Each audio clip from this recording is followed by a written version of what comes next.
በአሜሪካን ሀገር ለምትኖሩ ኢትዮጵያውያን የጥገኝነት ጠያቂዎች ወይም ደግሞ አሳይለም ለምትጠብቁ ኢትዮጵያውያን አንድ ወር ያለን አሳሳቢ መረጃ ነው እየተባለ ይገኛል። መረጃው ምንድነው? ጠበቃ ሙሉዓለም ጌታቸው ታዋቂ የህግ ባለሙያና አማካሪ ጠበቃ ሙሉዓለም ጌታቸው ካጋራው ወደ እናንተ የምናደርሰው ይኖረናል። እስከ ፕሮግራማችን ፍጻሜ እንድትከታተሉን በአክብሮት ጋብዘናል። ለቻናላችን አዲስ የሆናችሁ ቤተሰቦች ላይክ፣ ሰብስክራይብ፣ ሼር በማድረግ ቤተሰብ እንድትሆኑ አሁንም በድጋሚ በአክብሮት እንጠይቃለን። ወደ ጉዳያችን እናልፋለን። አሳሳቢ መረጃ እየተባለ ነው። አሜሪካን ሀገር ለምትኖሩ ኢትዮጵያውያን በሙሉ አሳይለም ለምትጠይቁ ኢትዮጵያውያን ወይም ደግሞ አሳሳቢ መረጃው ምንድነው? እንደሚከተለው ይቀርባል። በአሜሪካን ሀገር ለምትገኙና የጥገኝነት ፈቃድ አሳይለም ለምትጠብቁ ኢትዮጵያውያን በአሜሪካ የምትኖሩና የጥገኝነት ወይም የአሳይለም ጥያቄ አቅርባችሁ ምላሽ እየጠበቃችሁ የምትገኙ ኢትዮጵያውያን ለእናንተ የሚጠቅመውን መረጃ እነሆ ወደ እናንተ ያደርስ። የጥገኝነት ሂደት በራሱ ከፍተኛ ትዕግስትና ጥንቃቄ የሚጠይቅ እንደመሆኑ መጠን ይህ ደግሞ በባለሙያዎች የተዘጋጀ ትንታኔ አለ።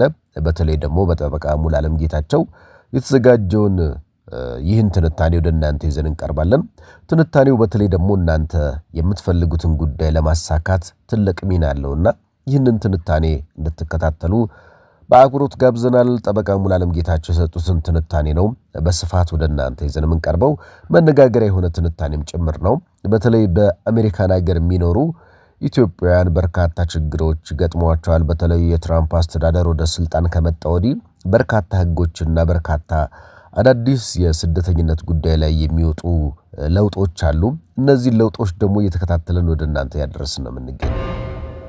እንግዲህ በአሜሪካን የኢሚግሬሽን ስርዓት ውስጥ በአሁኑ ወቅት የጥገኝነት ኬዞች በከፍተኛ ሁኔታ መከማቸታቸውና የፍርድ ቤቶች ስራ መደራረብ በሂደቱ ላይ የራሱን ጫና እያሳደረ ይገኛል።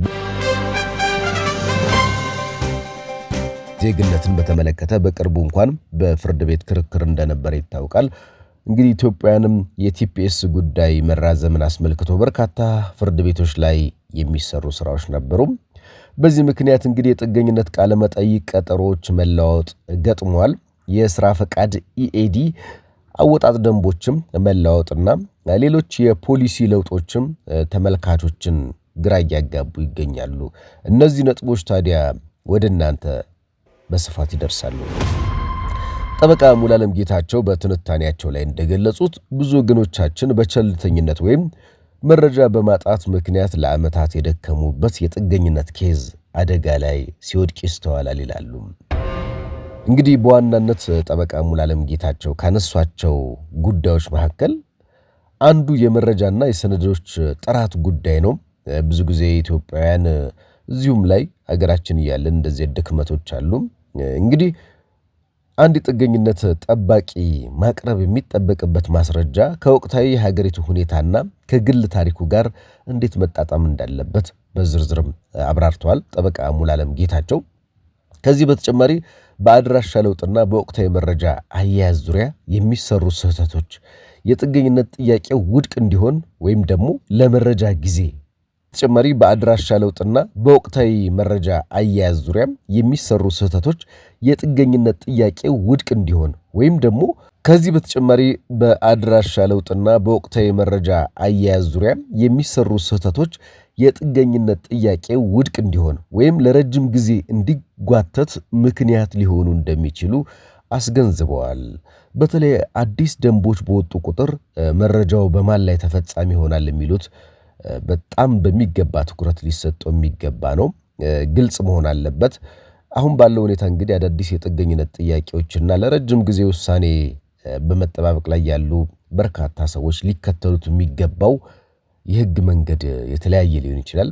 ጠበቃ ሙሉዓለም በቪኦኤ ወይም ደግሞ በራሳቸው ዩቲዩብ ቻናል ማብራሪያ ሰጥተዋል። በዚህ ጉዳይ የጥገኝነት ኬዝ ያለውን ተለዋዋጭ ባህሪም ግምት ውስጥ በማስገባት እያንዳንዱ ሰው ከራሱ ጠበቃ ጋር በቅርበት መነጋገር እንዳለበት መክረዋል።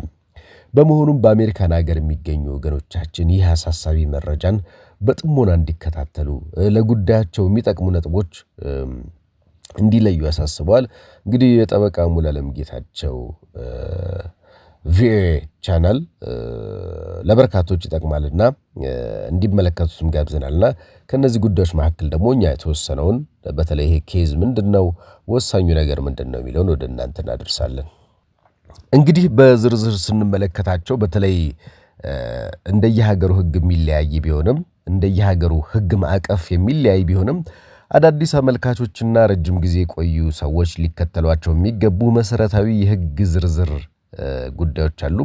እነዚህን ዝርዝር አድርገን እንመለከታለን።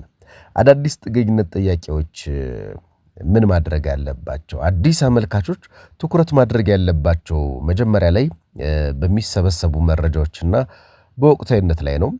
ወቅታዊ ምዝገባ ኢሚዲየት ሬጅስትሬሽን ወደ ሀገር እንደገቡ በሕጉ በተቀመጠ የጊዜ ገደብ ውስጥ ለሚመለከተው የመንግስት አካል ወይም ለተባበሩት መንግስታት የስደተኞች ከፍተኛ ኮሚሽን ዩኤንኤችሲአር ማመልከቻ ማቅረብ ሌላው ነው።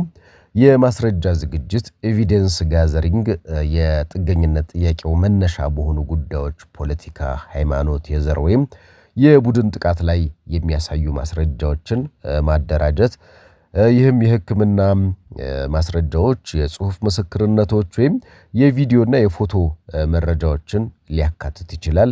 የመጀመሪያ ቃለ መጠይቅ ክሬዲቢሊቲ በመጀመሪያው ቃለ መጠይቅ ላይ የሚሰጡ መረጃዎች ከቀጣይ ዝርዝር መግለጫዎች ጋር መጣጣም አለባቸው። እርስ በርሱ የሚቃረን ንግግር ለውሳኔ መዘግየት ወይም ውድቅ ለመሆን ዋነኛ ምክንያት ነው።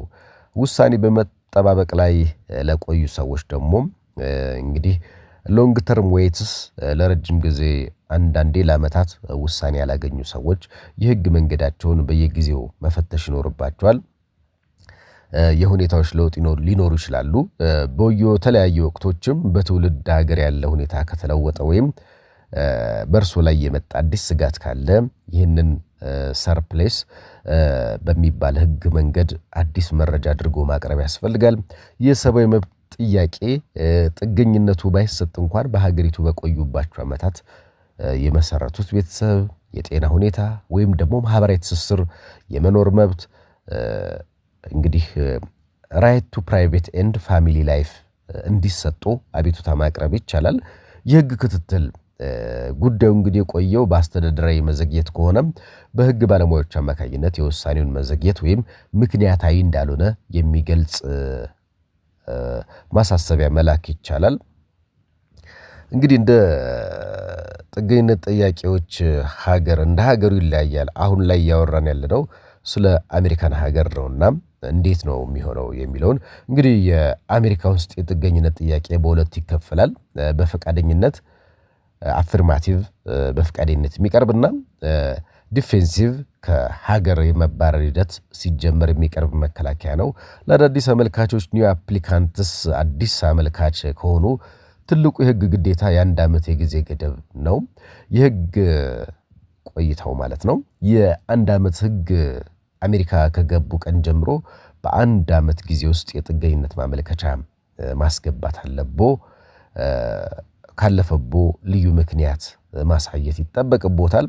ሌላኛው መጀመሪያ ማመልከቻ የሚሄደው የጥገኝነት ቢሮ ነው።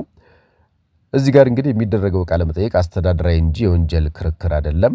የሥራ ፈቃድ ነው። ማመልከቻው በገባ በ150 ቀናት ውስጥ ውሳኔ ካላገኘ ለሥራ ፈቃድ ማመልከት ይቻላል ማለት ነውና ለረጅም ጊዜ እንግዲህ ውሳኔ ለሚጠባበቁ ፔንዲንግ ኬዝስ በአሜሪካ የጥገኝነት ስርዓት ውስጥ ያለውን ከፍተኛ መጨናነቅ ምክንያት ብዙ ለዓመታት የሚጠበቁ አሉ። ለነዚህም ሰዎች የሕግ አማራጮች አሉ። የጉዳዩ ማጣደፊያ ጥያቄ ለጥገኝነት ቢሮ አስገዳጅ የሆኑ ሰብአዊ ምክንያቶች፣ ለምሳሌ በሀገር ቤት ያለ ቤተሰብ አደጋ ላይ ወይም ደግሞ ከፍተኛ የጤና ችግር በማቅረብ ቃለ መጠይቁ እንዲቀድም መጠየቅ ይቻላል።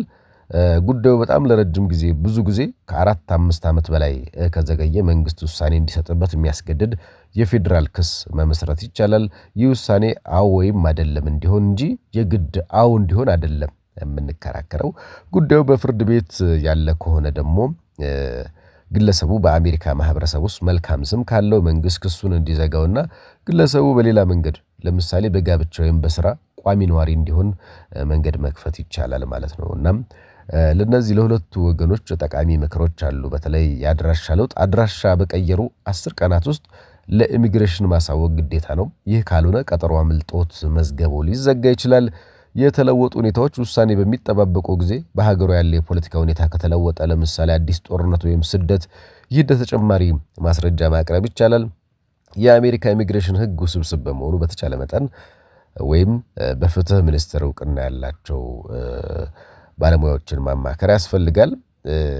እንግዲህ ይህ መረጃ በአጠቃላይ ግንዛቤ ለመስጠት እንጂ ቀጥተኛ የህግ ምክር አይደለም። ለእያንዳንዱ ግለሰብ የሚስማማ ምክር ለማግኘት የህግ ባለሙያዎችን ማነጋገር አስፈላጊ ነው። የጠበቃ ሙሉዓለም ገጽን መነሻ አድርገን በተለያየ መንገድ ባጣራናቸው መረጃዎች መሰረት ለእናንተ የህግ ምክር ሳይሆን መረጃ ለመስጠት ያህል ይህንን ዘገባ አዘጋጀን። ውድ ቤተሰቦቻችን ለነበረን ቆይታ እናመሰግናለን።